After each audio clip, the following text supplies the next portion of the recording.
Welcome back to 10 and 20, official podcast of the Battle of Franklin Trust, where we talk about Tennessee history in roughly 20 minutes. My name's Brad. And my name is Sarah. This week we are interviewing Tina Jones, who has been doing some research on enslaved men in Williamson County who fought for the United States during the Civil War.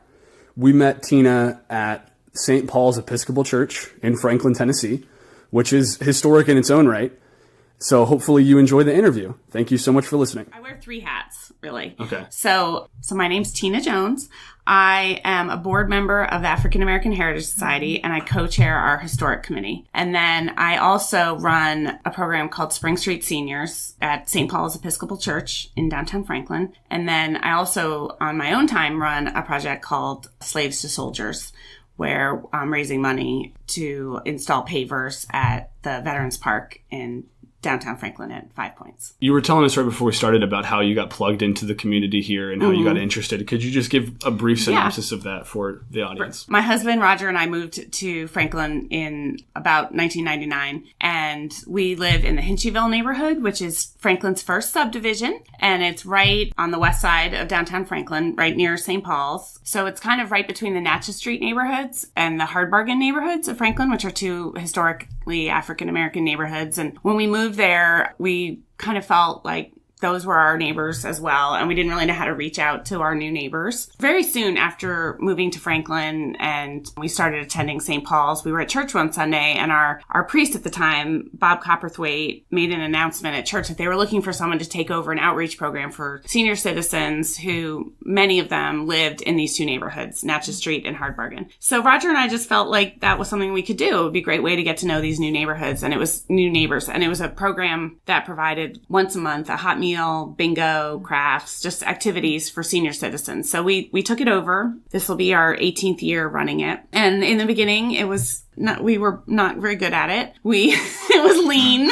We just didn't know what we were doing. But every year since, it's gotten better and stronger. We bring in speakers, authors. We sometimes will do a movie. We've seen Red Tails. We've gone over to the Franklin Theater and watched the movie The Help. Now we have live music every month. But about maybe 10 years ago, I added a genealogy piece to it, where I very naively, I didn't really know anything about genealogy. I knew nothing about African-American genealogy. I thought it would be interesting to help many of these seniors trace their family history. Ancestry had become real popular. I got an account and I said, let's see what we can find out. And I didn't understand how difficult genealogy can be for African-American families. So I told them all, I gave them all a paper family tree that just had, yourself, your mom and dad, your grandparents, your great-grandparents, and I told them all to try to fill it in. And some of them could only get back to maybe 1900. Some of them could get farther, but obviously nobody could get past the Civil War. And then it just really hit me how hard that is. And so I went home and I created an ancestry tree for about 50 little old ladies, and I was hooked. I started learning a lot about African-American genealogy, and then I realized that you can't be good at genealogy, any kind of genealogy, without understanding the place where your ancestors lived, the context, what was happening to them. And I started learning a lot about Williamson County. And one thing that I learned that I didn't know, I knew a lot. I loved history. We live in an old house. I'd learned a lot about the Battle of Franklin. I'd learned a lot about Williamson County, but I didn't know that more than half of Williamson County's population was enslaved when the Civil War broke out. There were 12,000 slaves in Williamson County in the 1860 census, and the Civil War started in 1861. I just didn't know that. I don't think most people know that. That's something that we have on signage at both Carter House and Cardinton, and I say that on my regular tours. And whenever we do, I pause for a second because people's jaws hit the floor. Drop for a second because they realize most of the people in this area were enslaved. Yeah, and it shocks people. And it wasn't just Williamson County either. It's most of Middle Tennessee counties statistics were There were 3 counties in Tennessee where that was true, where more than half the population was enslaved. And so that just really surprises people. And it surprised me. And so I just started learning things like that. And then that kind of information really helped me with my genealogy. And then about 3 years ago, it was the anniversary of the Civil Rights Movement. And I was doing a program for my seniors. I try to not all of them are crazy history buffs like I am. So I try not to make every month we get together be all about genealogy and history, because some of them prefer crafts and, some of them prefer the music. But at least in February, we tried to focus on this. And so we were having a program on the civil rights movement, and we were talking about their memories about the schools being desegregated. And it was great. And it was also another fascinating and not much discussed topic. And at the end of the month, at the end of the session, one of my guests asked a question about, she said, oh, this is great. And I'm so glad we're talking about this, but we never talk about the Civil War and what it was like for Black people during the Civil War. Which I could assume could be somewhat of an intimidating question. Right. For them, for an African American here. And she said, we were never taught about this in school. And she said, were there any Black soldiers? And I said, that's a great question. I'm going to do some more research about that, and I'll come back next month. And I really just dove off the deep end into this giant rabbit hole. And my kids ate pizza for a month and practically developed scurvy. That was really the beginning of a complete obsession for me. And I took myself back to college and learned all about the official record of the War of the Rebellion. And my poor husband would look over at me in bed and be like, what happened to my wife? She's no longer reading Martha Stewart Living. She's reading about, battles and things. But what I learned was I found this article that said that there were 3 African-American men from Williamson County who served in the U.S. Army in the federal forces, and 5 men from Williamson County who'd been Black who served in the Navy. And now that I knew that there were 12,000 slaves in Williamson County, I knew that number had to have been low. I knew now from my research that there was a federal fort in Franklin. There was Fort Granger right near Pinkerton Park. Mm-hmm. There was a fort in Brentwood. There was forts in Triune. I knew that this whole area was under federal control, mostly for most of the Civil War. I knew that the Second Confiscation Act, which went into effect early in the war, had encouraged African Americans to flee their plantations and their farms and their businesses and flee to federal forts early in the war. I just knew that there were all these opportunities for African Americans to join the Army. I just knew that number had to be really low. 20,000 Black men served in the Army in Tennessee, just from Tennessee. That's crazy because I've read that by war's end, it was around 200,000. In the country. In the country. So that's what I'm getting at. Around 10% of them were from Tennessee. So I just was like, well, how can that be? If 20,000 Black men from Tennessee served and only 3 from Williamson County. So I went on Ancestry and I figured out kind of how to hack Ancestry and do this kind of reverse search. And I ran the search, and within 30 seconds, there they were. There they were all their names.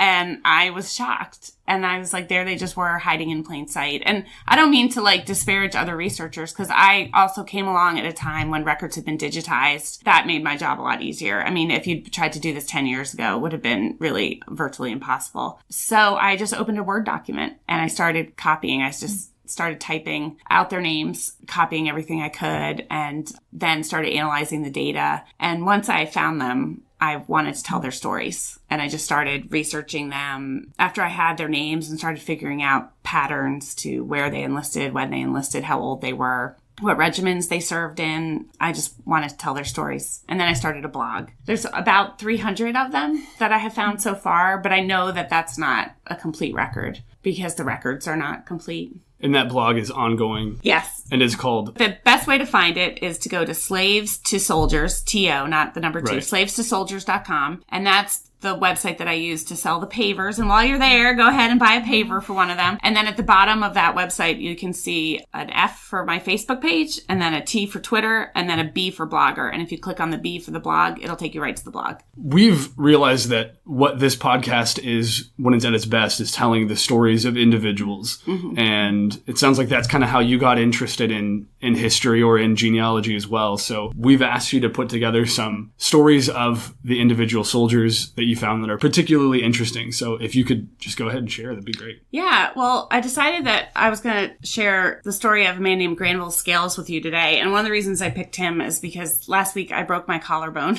and I only can use one arm. And Granville Scales... And your bad arm as well. Yeah. I broke my right collarbone, and I'm right-handed, so I can't use my right arm at all. And Granville Scales lost his arm in the Civil War. He was shot shot in the arm and had to have it amputated. And so I'm very sympathetic to Granville Scales right now because what he did with his life after losing his arm is really remarkable. But Granville was born around January of 1845 here in Williamson County. His parents were Eleanora and Jack Scales, and they were also from here in Williamson County. I believe that he was enslaved, and they were all enslaved by a man named J.G. Scales in the College Grove area of Williamson County. And he was sort of a typical Williamson County slave owner. He had about 20 slaves in that area, and he had an overseer who worked for him, who helped him on his farm. And in the 1860 census, Granville would have been about 15 years old, and he does show up in the slave schedule that year, if that's him, as a 15-year-old black boy on the census. When the Civil War broke out, Granville enlisted in the 44th U.S. Colored Infantry. He was down in Chattanooga by that time, and the federal government was very invested in building railroads. One of the reasons that Nashville was so important to the federal government during the Civil War was it was a transportation hub. They were using the rivers and the railroads, so they were impressing black men to build railroads as well as forts. And I think that Granville was taken to build the railroad line down to Chattanooga. When he got down there, he was enlisted in the 44th. The 44th is one of my favorite black regiments because they were put together by a man named Thomas Jefferson Morgan. The 44th was lucky enough to have a chaplain named Lycurgus Railsback. That's a great name. Isn't that a fabulous name? And Lycurgus Railsback was a Presbyterian minister. He was an abolitionist from Indiana. He loved to sing, and he was really a teacher at heart, from what I can tell, because soon after he received his appointment to the 44th, he asked for a furlough, and he went back to Indiana and Ohio, and he went to all his friends, and he asked them to provide him with hymnals and books because he wanted to teach all of the men in his regiment how to read. He used singing as a way of teaching them to read, and so the 44th became known as the Singing Regiment. And whenever they would march, they would sing. Granville was lucky enough to learn how to read and write while he was in the 44th, as did all the men who were under Thomas Jefferson Morgan. I just love that image of him. And Lycurgus Railsback would end up being very important to Granville Scales. Granville was in Company B. He was 17 years old when he enlisted. Wow. And what's interesting about the 44th, if you ever Google them, one of the things that always pops up is these two photographs of a man named Hubbard Pryor. A photographer was in Chattanooga, and he took these before and after photographs of Hubbard Pryor, who was another slave who enlisted in the 44th. And he took these photographs about a week before Granville enlisted. And he took a picture of him in the clothes that he was wearing before he was enlisted, and then immediately after he changed into his uniform. And so you sort of see this picture of him in the clothes that he would have been wearing as a slave, and then what he was wearing after he enlisted. And wow. The difference in the picture of him, his posture, his whole demeanor has changed. Wow. And it's very easy to imagine that's what Granville would have looked like. What a transformation it would have been for him to go from being a railroad laborer to an enlisted private in the United States Army. How far apart did you say those photos were? The photographs are just minutes apart. Wow. But Granville enlisted about 2 weeks apart from Hubbard Pryor. Okay. And his uniform would have been identical. So it's very easy to put Granville in Hubbard Pryor's shoes. Right. Yeah. If it's cool, we'll share those pictures. Oh, yeah. So And you can share a link to this post so everyone could read all about Granville's life. That's perfect. Thomas Jefferson Morgan, who organized the 44th, kept a detailed memoir, and he talks all about organizing the 44th. He talks about how every man, when they would go out on picket duty, would take their coffee cup and also a book and a pencil, and they would practice their reading and writing. So Granville was probably just like that, was one of those men reading and writing. Soon after he enlists, so he enlists in March, that fall of 1864, Company B and a few other companies of the 44th are sent to Dalton, Georgia. Just a few hundred men. They're there with their white officers. So you have to remember, back then, the U.S. colored troops are made up of black soldiers, privates, mostly a few sergeants and corporals, and then all white officers. They're garrisoning this tiny town when John Bell Hood's Army of Tennessee, the Confederate Army of Tennessee, is starting to make their way from Atlanta back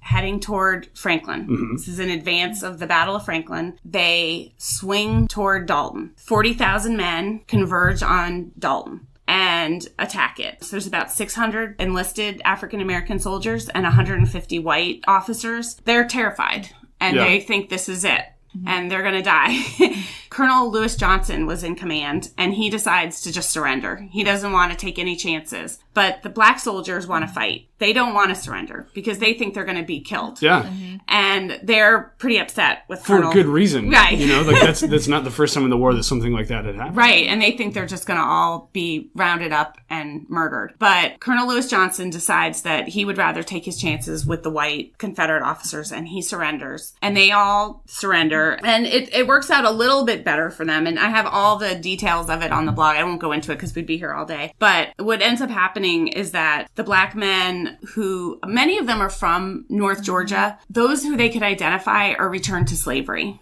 Their slave owners are found and they're returned to slavery. Some of them are marched off to Confederate fortifications and work camps in Georgia and Mississippi, and they end up staying there until even after the war ends in late 1865. The description is that they were there until May of 1865 in a sick, broken down, naked, and starved condition. And so that's what happens to Granville Scales. I mean, he gets taken. While they're being marched off, they're forced to tear up railroad lines, some of which they had been building a year earlier. Some of the men refuse to do that, and they're shot right there on the railroad line. Some of them are too sick or weak to do it, and then they're also just shot and killed right there on the railroad line. In a strange coincidence, one of the Confederate cavalry officers who helped capture Granville Scales and his comrades was Corporal Newton Cannon, who was right here from Franklin. In his memoir, in Newton Cannon's memoir, he wrote about that day and his interaction that he had with Colonel Lewis Johnson, who was at command that day. And he wrote this. He said, "At Dalton, we captured a stockade with a regiment of Negro troops with white officers, a Colonel Johnson in command. We marched them all night to prevent their recapture through Snake Creek Gap to some place where our army had stopped and turned them over to the provost guard. I allowed Colonel Johnson to ride my horse while I walked and led him a part of the way. He seemed to appreciate my kindness and said he believed I had saved his life and presented me with a fine pair of saddlebags." So you can see there's this comradeship between the white officers, even though they're on opposite sides of the war. But the black men are not afforded that same level of courtesy, friendship, Yeah. right? But what's amazing is that Granville manages to escape. Wow. And he gets away. And he doesn't sneak home or just hide out for the rest of the war, but he goes back to Chattanooga and he re-ups with the 44th. The 44th's been decimated. 250 members of the 44th were re-enslaved. Another 350 men were put to work by the Confederates, building railroads, working as POWs for the rest of the war. Only 125 of them survived till the end of the war. But Granville did get back. They put together a much smaller 44th. There's like a little kind of lean, mean 44th. So he enlisted, was captured, basically sent back to slavery, or to an enslaved state, but escapes. Yeah. Just to do it all over again, to jump right back into it. Yeah, back into the army. Wow. He goes back into the army. Yeah.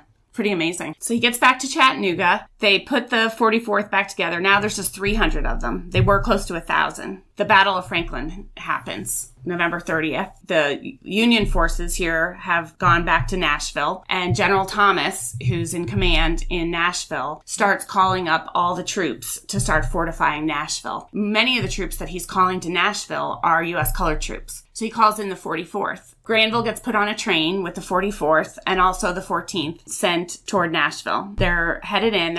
They make it almost all the way to Nashville. They get to what's called the Mill Creek Trestle, which is kind of where Antioch is today. And their train is kind of breaking down. They're having engine trouble. And what they don't know is that the Mill Creek Trestle, there was a blockhouse there where the trestle was. So it's like the trestle's like a little bridge crossing the Mill Creek and was being defended by a small group of U.S. Army soldiers defending this little bridge. Those soldiers don't know that they've been surrounded by a Confederate cavalry unit. And the Confederate cavalry is getting ready to attack these Union soldiers. And just as they're getting ready to attack, this little broken down train full of the 44th chugs in. Terrible timing.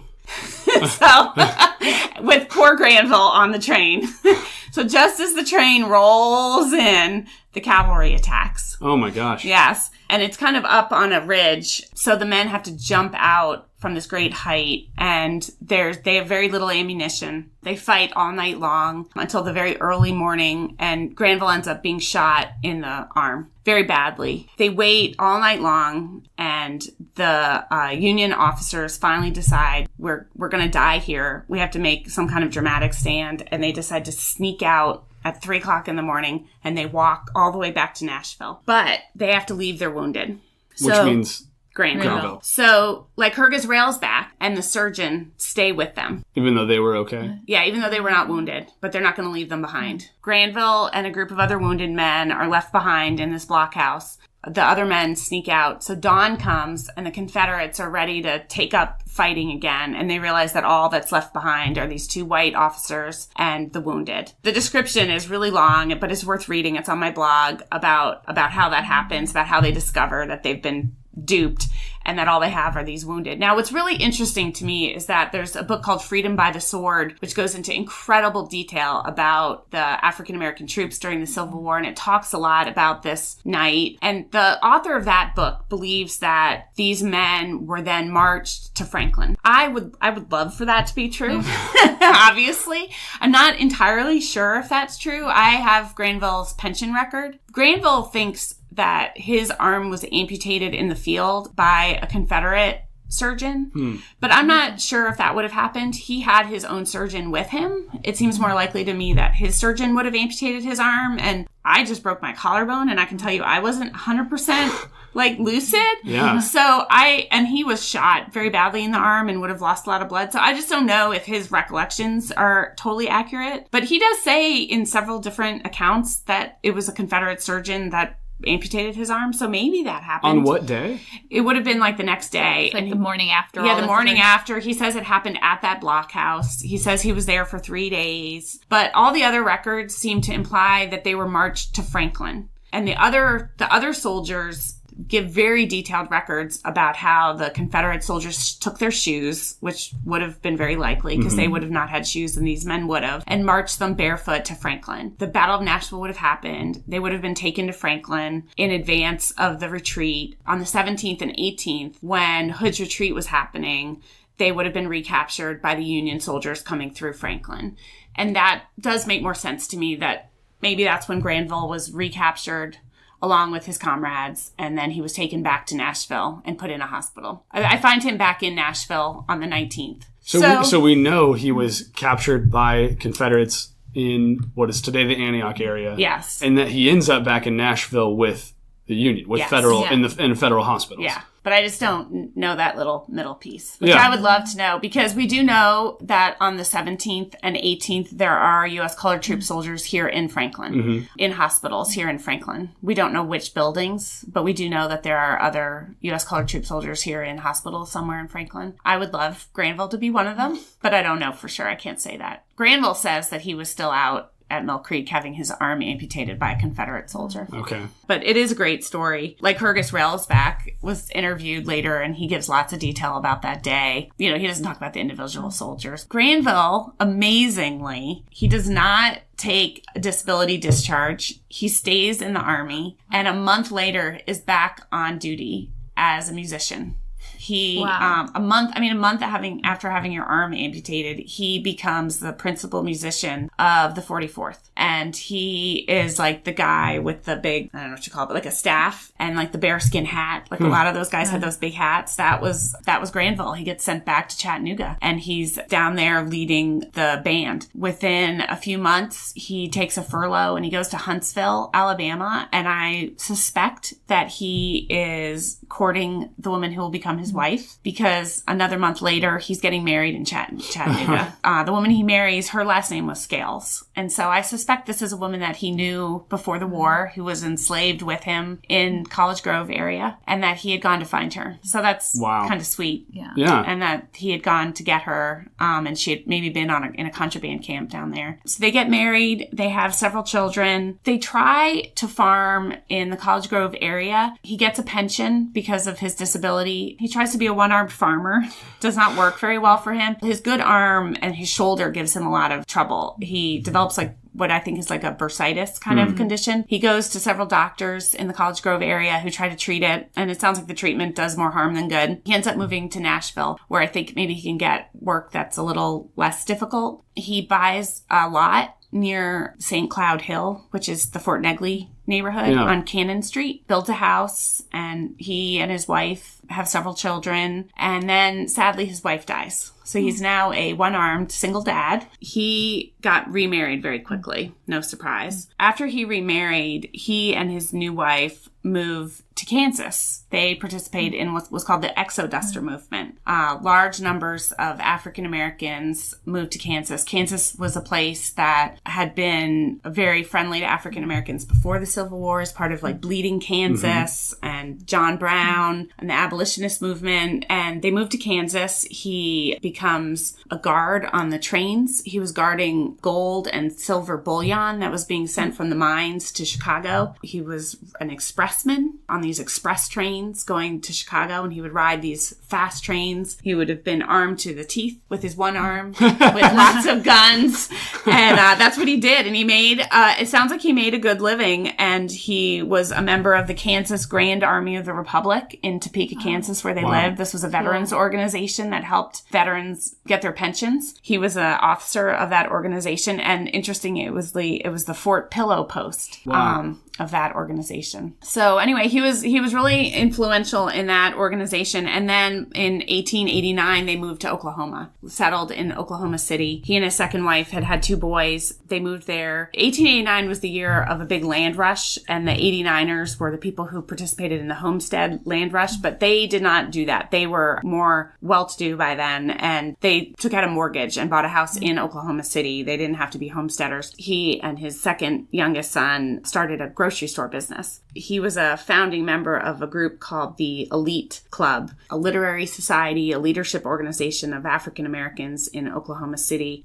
They settled in an area called the Big Deuce, which is, if you know, Ralph Ellison and the Invisible Man. Yeah. That was the neighborhood that he was writing about in that book. Okay. Very cool. Yeah. And the grocery store the building where their grocery store was founded and built in is now being turned into the African American Heritage Museum in Oklahoma City. Neat. Oh, that's really cool. So he died in his 70s and is buried in Oklahoma City, but he has a big headstone there. But it's not a U.S. Color Troop headstone. These men are all eligible for Civil War U.S. Color Troop headstones, but he just has a regular headstone. Any way of knowing why, or is it just how it is? I don't know. I don't know if they didn't realize, or it's a very impressive headstone that he has. So maybe they wanted him just to have They had enough money. They could buy their own. Yeah. So he had really quite the incredible life and a nice obituary in the newspaper when he passed away. Well, it's also interesting to me because with a lot of people after the war, former Confederates and formerly enslaved,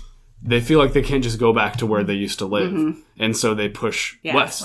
Yeah. They push, well, we're going to try and make this new area our own. And it's neat to hear that he sounds like he's successfully. Yes, he did. He did. Yeah, the Exoduster movement was very significant, particularly for African Americans from Tennessee. I think that after Reconstruction, there was this huge pushback. Jim Crow and racism came back, and, lots of discrimination, and a lot of people left this area and went to Kansas and Oklahoma and north and west, other places west. I love his story because it touches on so many pieces of the African American story. He's such a great example of that. Yeah, he really is. That's great. That's exactly what we try and tell with this is people's stories, but then how they connect with broader national or Tennessee or whatever stories that affect all of us. Yeah. So that's a great one. Well, do you want to do another one? Sure. I can't help myself, but my favorite, and people who have heard me talk before have heard me tell Freeman Thomas's story. And Freeman Thomas was born here in Williamson County. Well, so I'm going to have to assume he picks that name. That name wasn't his original name. No, it was. Everybody asks me that question. Freeman was his original name. He's not trying to make a point with the name Freeman. Freeman was actually kind of a common name at that time for whites and blacks. His original name was Freeman Crothers, and he was actually my first blog post on my blog. He was the one who kind of showed me that I could do this, that I could research and find their stories, because when I first did that search on Ancestry and found all their names, he wasn't on that list of men who had enlisted from Williamson County. And remember I said that I had found this article that said there were 3 black men from Williamson County who'd served in the Army? Well, the reason that people thought there were only 3 is because there are 3 United States Colored Troop headstones in Williamson County, and they're at the historic Toussaint Louverture Cemetery, which is the historic African-American cemetery at the corner of Hillsborough Road and Del Rio Pike. One of those 3 is Freeman Thomas, but there's no man who enlisted in the United States Colored Troops. And I should say, the U.S. Colored Troops is the name for the segregated part of the United States Army during the Civil War. Right. So these were regular Army privates, corporals, sergeants, but they called it the United States Colored Troops. Right. They usually didn't combine them into established regiments. They started their own. Well, they were ones. they were regiments. They were full regiments. They got the same uniforms. They got the same, after, it took a little bit, they got the same pay eventually. In the beginning, they didn't. They were regular regiments, but they were just called the U.S. Colored Troops to designate that they were black regiments. So I had my list that I'd finally put together. I'd created this Word document with all the men from Williamson County. It was like 280 something when I first did it. And then I had these 3 men in the cemetery. And so I matched them up. But then I was like, well, why can't I find this Freeman Thomas? One of the men in the cemetery, I figured out, was not born here, and he settled here after the war. He served in this area, and he met his wife. So I was able to find his enlistment. I was like, okay, well, that makes sense. So I found his enlistment, and he served in like the 100th U.S. Colored Troops. But I couldn't find a Freeman Thomas anywhere. And that was really bugging me. Well, what I finally figured out was that Freeman Thomas had been born Freeman Carruthers. So, like Carruthers Parkway in the Cool Springs area. And he was born on May 17th, 1845 in the Cool Springs area. And if you know where Mallory Lane crosses over Cool Springs Boulevard, and there's a Walgreens right there. Well, there used to be a yellow house there. And it was owned by Jim Carruthers. And it's since been moved up to Crockett Park in Brentwood. Oh. And the Cool Springs house. Yeah. You pull in on the left-hand side, and people can have like weddings, bridal showers there, whatever. So that was Jim Carruthers' house. Interesting. And, okay. And it's been moved there. And the Carruthers family were large slave owners, and they enslaved Freeman and his mother and his siblings. Freeman's father was a Thomas slave. So after the war, Freeman decided he wanted to go by his father's last name. Okay. So he enlisted under Carruthers, and then after the war, he changed his name to Thomas. So that was part of the puzzle. And anybody who does puzzles, you know how you get like 3 or 4 pieces in a row, and you're like, yes! So that was like the rush. And I was like, okay, I can do this. I'm getting good at this. And so when I figured that part of Freeman's story out, I thought, okay, I can do this. Along the part of me researching everything I could about Williamson County, I had also been researching something called slave narratives. During the Depression in the 1930s in America, the federal government was trying to put people back to work. And one of the things they did was they hired writers to go out in the United States and interview people. Among the people they were interviewing were former slaves. And they ended up putting together all these interviews in these volumes called slave narratives. I've read a handful of those. Yes, they're fascinating. They're fascinating. And I decided, because I'm obsessed, that I was going to, on my blog, put together all the slave narratives that I could find that talked about Williamson County. But there's also Fisk University. Before them, there was a woman there named Ophelia Settles, and she was a sociology professor, a student, and she had fanned out around Middle Tennessee. And she had done this in the 1920s. So she was like ahead of her time. She worked for Professor Johnson there. The two of them had done these interviews. She had done them anonymously. The WPA ones identified the people they were talking about. Fisk University ones anonymously. The interviewees were anonymous. Now, I wonder, I don't know for sure, I wonder if they were anonymous because they thought that people would be more forthcoming, a little more candid. I'd read them all. One of them talked about this man who was owned by Jim Carruthers, who served in the United States Colored Troops. But it gave all this detail about him. And I'd always sort of tucked that in the back of my head, but we didn't know who he was. It was just anonymous. And then fast forward a few years, and I'm researching Freeman Thomas. I am a crazy person. I created an ancestry tree for him. I'm doing all this research about him. I know that where he lives. I know his children's names. I know where they work. I know where they move to. I know who they marry. I know everything about his children. And I finally figure out that this slave narrative is Freeman Thomas without a shadow of a doubt, because at the very end of his narrative, of his interview, he talks about how his son moved to St. Louis and worked for the post office, and his other son worked at the Andrew Jackson Hotel in Nashville, and his other daughter lived on Franklin Road and was a school teacher. And I remember just reading that and saying, this is Freeman Thomas, like 100%. So I was able to, on my blog post about him, give a ton of detail, because Freeman was like me. We are good friends. Very, very chatty. And he gives tons of detail about what it was like being a slave here in Williamson County. He talks about what he ate when he was a slave. He talks about how they were treated. He talks about which slave owners were good feeders. That's how he talks about it. He talks about how they were punished. He talks about how they worshipped. He talks about how he courted. He was a young teenager. He talks about how awkward it was trying to talk to girls. I mean, he talks... Some things never change. Yeah, some things are absolutely universal. I mean, it's just really, really incredible. He talked about his time in the Army. He talked about the Ku Klux Klan. And, I mean, it really gives us so much detail. And so now being able to go back and look at that is so useful. So that's all just background about Freeman. So Freeman's life, one of the really incredible things that he told us in the narrative was that his parents died when he was young. So he lived on this plantation. It was called the Pleasant Exchange Plantation that was in the Cool Springs area. He was basically raised by another slave woman along with a group of other children. And then he got sick. Mr. Crothers said to Mrs. Crothers, you can have him if you can raise him. Like, if you can keep him alive, And the doctor was like, just feed him and do your best. So she took him into the house. She took him into that little yellow house and nursed him back to health. And he survived. And when he got to be a young man, he enlisted in the Army and went off to war. Before that, he helped build Fort Negley in Nashville. Okay. And he talks about that also, that he was among the hundreds of thousands of African Americans who were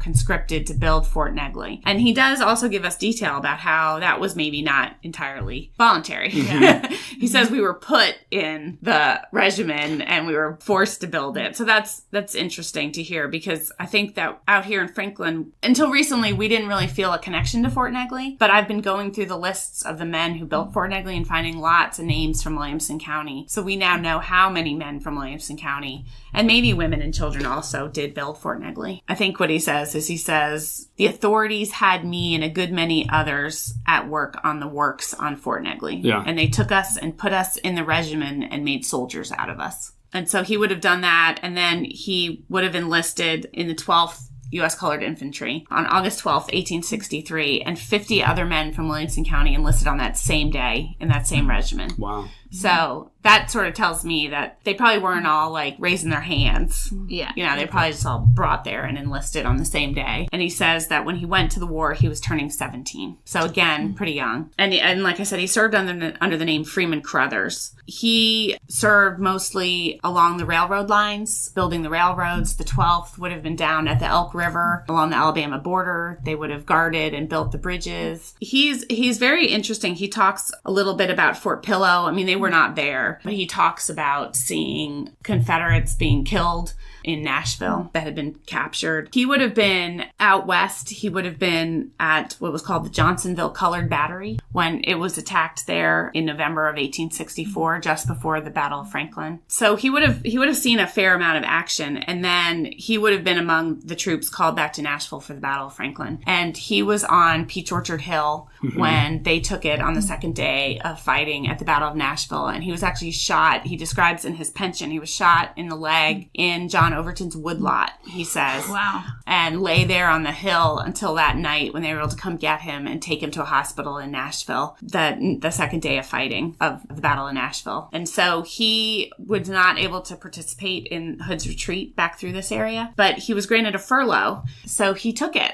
And while he was healing from his injury, and he came back here to Franklin in his blue uniform. And by then, Mr. Crothers, Jim Crothers, had died. And Mrs. Crothers, the widow, was still living in that yellow house. here in Franklin, and he went to her. And she says to him, "Why are you fighting me?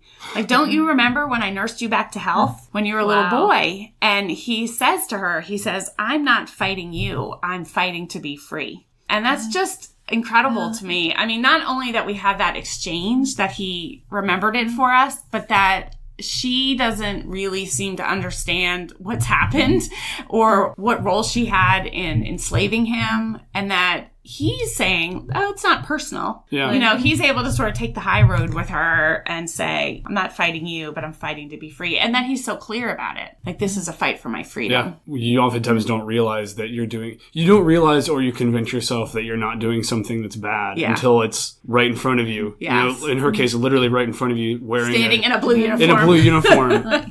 Yeah. Yeah. So it seems like he went back to see her, or just to I don't talk know, to them? and other people. Right. I mean, that would have been his home, as crazy as that is in a way. Yeah. You know, that was his home. home. Well, home is home. No matter how and awful it was, it's still home. And there are other enslaved people there that he probably felt a connection with. Yeah.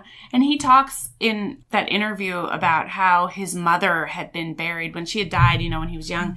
She was buried at what was called Farmer's Bluff. And that had always driven me crazy. I was like, where was Farmer's Bluff? Where was Farmer's Bluff? Well, what I figured out finally was that Farmer's Bluff was Harlansdale Farm. Everybody refers to that farmhouse at Harlansdale as the Harlan House or the Hayes House. But the farmer who owned Harlansdale was actually called William Farmer. And so the farm used to be called Farmer's Farm, I guess. And the bluff at where the Harpeth River winds through there, that was called Farmer's Bluff. After the Civil War ended, Freeman Thomas moved back there. He was good friends with Mr. Farmer. Or I don't know if you want to use the term friends, but William Farmer wrote affidavits on his behalf to help him get a pension. And if you drive down Franklin Road today, there are like little clusters of houses right on Franklin Road, right in front of Harlansdale. There's a white house with a red metal roof. And Freeman Thomas built that house right after the Civil War. Wow, that's incredible. Mm-hmm. And that was his house. So I wonder I don't know if he wanted to live there because he says his mother's funeral was preached there at Farmer's Bluff. I don't know if she had been leased there, had worked there, but there was clearly ties there. He said that in this interview, he said that his sister's husband had worked for Mr. Farmer, had been a farmer slave. So there was clearly lots of ties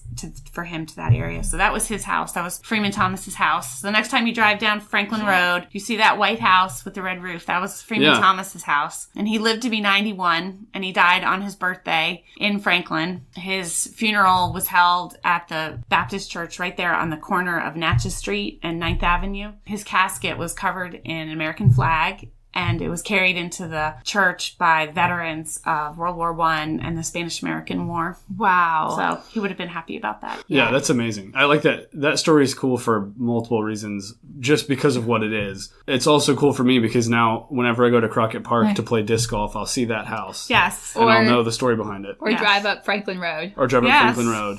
You could say, "Hey, Freeman." Yeah. And he's buried again at to St. Lovator Cemetery. Yeah. And he has a U.S. Colored Troop headstone. He's one of the 3 men there.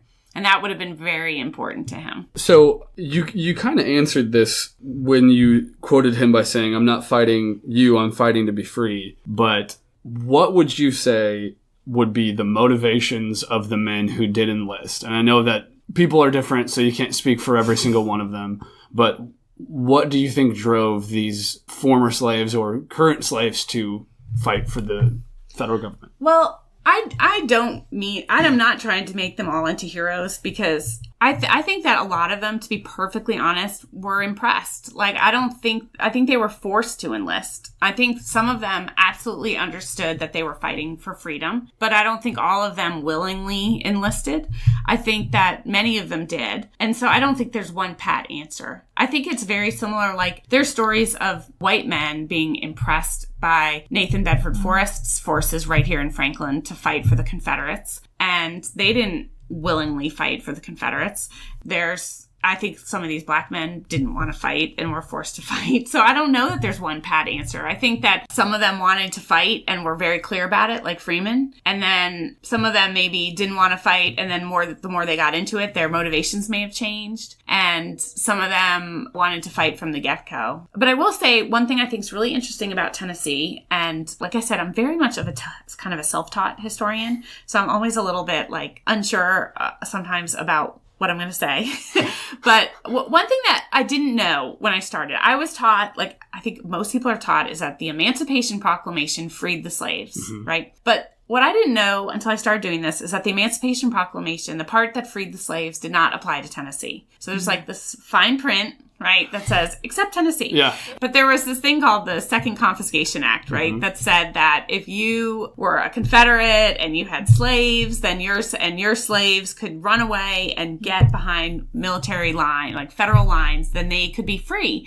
And I always think, wow, if I were this person that was being held in bondage and against my will, and I heard about this thing that said, if I could get to a military camp, I would be free and my kids would be free. Like, that is putting the ball in my court. And it is putting in my own hands a mechanism for my own freedom. Like, for the first time, it is like, here are the keys to the kingdom. Here's a way for you to free yourself. And this is like before military service is even a way of getting freedom. I think that's like a really interesting piece of this whole puzzle. So many women, children, men fled to Fort Granger here in Franklin and Camp Brentwood in Brentwood and Fort Negley in Nashville seeking freedom. And then the men were sort of scooped up and put into these regiments to fight. I just think that's like a very interesting piece of this whole puzzle that we don't really think about very much. And then when they came back at the end of the war, the men who fought, how were they looked at? Were they looked at differently by the people who,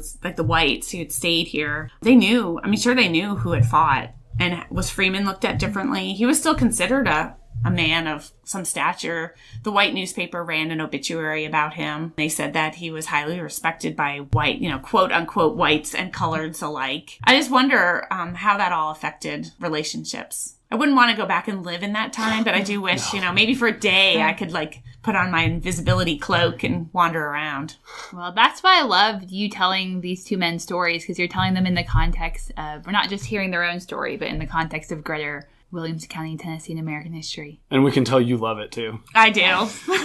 So before we're finished, tell us about the pavers and what people can do. Yes. Thank you. Thank you for that opportunity. So I just wanted these stories to get out there. I wanted these, like I said, I wanted these men not to be forgotten, because when I started researching them, like I said, there's about 300 of them so far. And I know there's more that I haven't found.